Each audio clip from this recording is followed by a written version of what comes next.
নমস্কার বন্ধুরা, আপনারা কি জানেন ইংরেজি মাসের 1 জানুয়ারি ইংরেজি নববর্ষ ছাড়াও অন্য একটি উৎসব পালন করা হয়?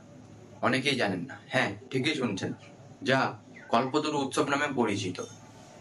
কল্পতরু উৎসবটি কি এটি জানার আগে জেনে রাখুন এটি প্রতি বছর 1 জানুয়ারি পালন করা হয়।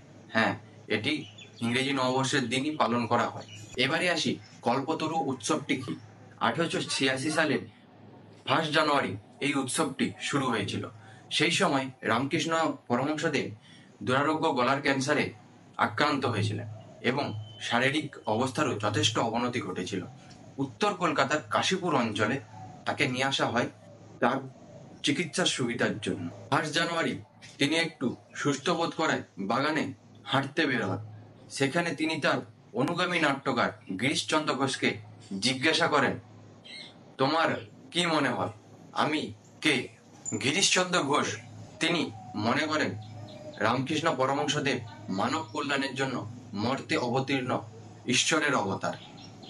এর উত্তরে রামকৃষ্ণ পরমহংসদেব বলেন, আমি আর কি বলবো, তোমাদের চৈতন্য হোক। রামকৃষ্ণ পরমহংসদেবের অন্যতম শিষ্য রামচন্দ্র ব্যাখ্যা করে বলেছিলেন, এই দিন রামকৃষ্ণ পরমহংসদেব হিন্দু পুরাণে বর্ণিত কল্পতরুতে পরিণত হয়েছিলেন।